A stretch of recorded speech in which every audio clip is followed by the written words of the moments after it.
మన సంప్రదాయాలని గౌరవించి టెంపుల్కి వెళ్ళి 17 లక్షలు డొనేట్ చేసి అక్కడ స్వయాన తను భోంచేసి ఒక 10 మందికి అక్కడ అన్నం పెడుతూ అంటే తను మొక్కుకుంది తన కొడుకుకి బాగోవాలని, దాన్ని కూడా ట్రోల్ చేస్తున్నారంటే మీరు ఎంత దిగజారిపోయి అది ఇవ్వడన కావచ్చు, ఎంత దిగజారిపోయిన మనసులో ఒకసారి మీరు ఆలోచించండి. పవన్ కళ్యాణ్ గారి అబ్బాయికి అట్లా జరిగింది కదా, అది చేయడం అయితే చాలా తప్పు. అది ఎవరైనా కావచ్చు, 420 కావచ్చు, ఫ్యానే కావచ్చు, ఏ హీరో ఫ్యాన్ అయినా కావచ్చు. సో నాకు తెలిసి ఇప్పుడు అల్లు అర్జున్ గారికి అండ్ పవన్ కళ్యాణ్కి మధ్య మొన్న ఎలక్షన్స్ విభేదాలు ఉన్నాయి కదా, ఇలాగో మెగా ఫ్యాన్కి అల్లు అర్జున్ ఫ్యాన్స్కి పడట్లేదు కదా అని చెప్పి మధ్యలో దూరిపోయి సో అల్లు అర్జున్ ఫ్యాన్స్ని అరెస్ట్ చేశారు. ఫస్ట్ ఆఫ్ ఆల్ ఫ్యానిజం ఎవరైనా చేసుకోవచ్చు, అభిమాన హీరోకి చేసుకోవచ్చు, కానీ పర్సనల్గా అటాక్ అనేది ఆడవాళ్ళ మీద అనేది అది ఏ ఫ్యాన్ అన్నా కావచ్చు, ఏ హీరో ఆ హీరో అని సంబంధం లేదు. మనము వాళ్ళ ఫ్యామిలీ మీద కానీ పర్సనల్గా అటాక్ చేయడానికి ఎవరికి ఆ హక్కు లేదు. అలా చేసే వాళ్ళకి బొక్కలు ఇరగొట్టి ఇంకా వాళ్ళు నాకు తెలిసి నిన్న తీసుకొచ్చి ముసిగేసిర్రు. సో నేను ఇక్కడ చెప్పదలుచుకుంది అల్లు అర్జున్ ఫ్యాన్స్కి చాలామంది కూడా చెప్పదలుచుకుంది. సో అల్లు అర్జున్ ఫ్యాన్ ముసుగులో బయట వాళ్ళు 420 వాళ్ళు వచ్చి కూడా అంటే వీళ్ళ మధ్య ఎట్లాగో కాంట్రవర్సీ నడుస్తుంది కదా. సో ఆ ఎలక్షన్ అప్పటి నుంచి ఎలాగో కాంట్రవర్సీ నడుస్తుంది కదా, బన్నీ గారి పేరు మీద పెట్టి తన పేరు మీద పెట్టి ఇప్పుడు ఒక ఫ్యాన్ ఉన్నాను, నేను ఒక హీరోకి డయాడ్ ఫ్యాన్, నేను డిఫెండ్ చేస్తాను, నేను డిఫెండ్ చేయను కాదు, కానీ అది ఒక హీరో గురించి మనం ఫ్యాన్ అన్నప్పుడు ఆ టాపిక్ మీద డిఫెండ్ చేసి అక్కడ నుంచి ఆ టాపిక్ మాట్లాడితే బాగుంటుంది. కానీ పర్సనల్గా రీసెంట్గా మన పవన్ కళ్యాణ్ గారి అబ్బాయికి అట్లా జరిగింది కదా, అది చేయడం అయితే చాలా తప్పు. అది ఎవరైనా కావచ్చు, 420 కావచ్చు, ఫ్యానే కావచ్చు, ఏ హీరో ఫ్యాన్ అయినా కావచ్చు. సో నాకు తెలిసి ఇప్పుడు అల్లు అర్జున్ గారికి అండ్ పవన్ కళ్యాణ్కి మధ్య మొన్న ఎలక్షన్స్ విభేదాలు ఉన్నాయి కదా, ఇలాగో మెగా ఫ్యాన్కి అల్లు అర్జున్ ఫ్యాన్స్కి పడట్లేదు కదా అని చెప్పి మధ్యలో దూరిపోయి ఇప్పుడు ఒక ఫ్యాన్ ఉంటాడండి, ఒక ఫ్యాను 5-6 మెయిల్ క్రియేట్ చేసి 5-6 ట్విట్టర్ అకౌంట్లు వాడి చేయాల్సిన అవసరం లేదు ఫ్యాన్కి. ఎందుకంటే ఫ్యాన్స్ అంటే ఎలా ఉంటారు, ఇంటర్ చదువుకునే వాళ్ళు, ఏదో సినిమా వచ్చినప్పుడు సెలబ్రేషన్ చేసేవాళ్ళు, అలాంటి ఫ్యాన్స్ ఉంటారు.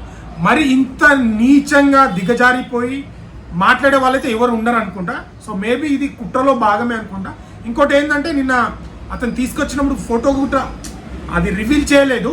ఒకవేళ ఫోటో రివీల్ చేస్తే సో ఇప్పుడు సపోజ్ అల్లు అర్జున్ ఫ్యాన్సే కదా, తను చూస్తే ఆ ఫ్యాన్స్ కూడా చెప్తారు వీడు మన ఫ్యానా కదా అని. బట్ అక్కడ ముసుగు కూడా తీయలేరు కదా.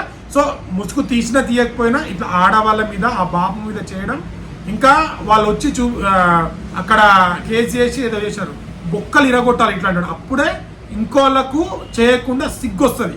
అది ఏ ఫ్యాన్ అయినా కావచ్చు, మీరు మనం ఫ్యానిజం చేయాలి, కానీ ఇలా ఆడవాళ్ళ మీద కానీ మన పవన్ కళ్యాణ్ గారి వైఫ్ ఇప్పుడు ఒక క్రిస్టియన్ ఉండి తను మన దేవుడికి మనం ప్రౌడ్గా ఫీల్ అవ్వాలి.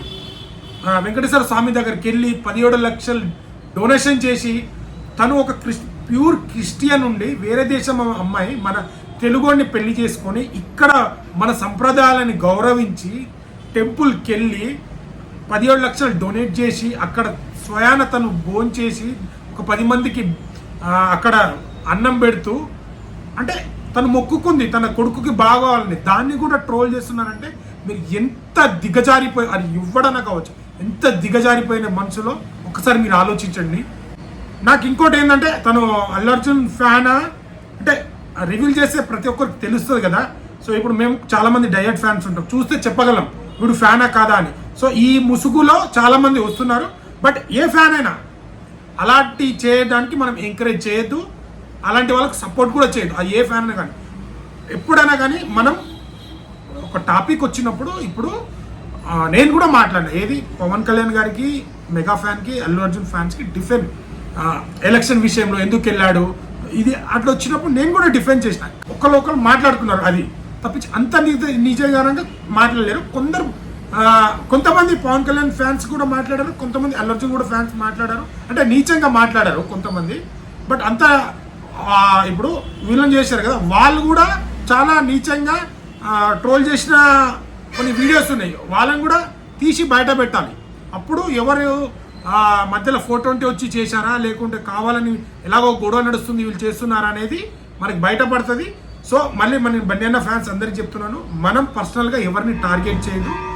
ఒక టాపిక్ వస్తే దాని మీద డిఫెండ్ చేసే హక్కు, మాట్లాడే హక్కు ప్రతి ఒక్కరికి ఉంది. కానీ ఇలా ఫ్యానిజం పేరుతో 420 గాళ్ళు మన దాంట్లోకి వచ్చి ఇలా డీపులు పెట్టుకొని చాలామంది ఇలా హీరోని డామినేట్ చేయడం, హీరోని బ్లేమ్ చేయడం కానీ అక్కడ హీరోని బ్లేమ్ చేయడం కానీ ఇలా జరుగుతుంటాయి. సో జాగ్రత్త ఉండండి, పర్సనల్గా ఎవరిని అటాక్ చేయదు.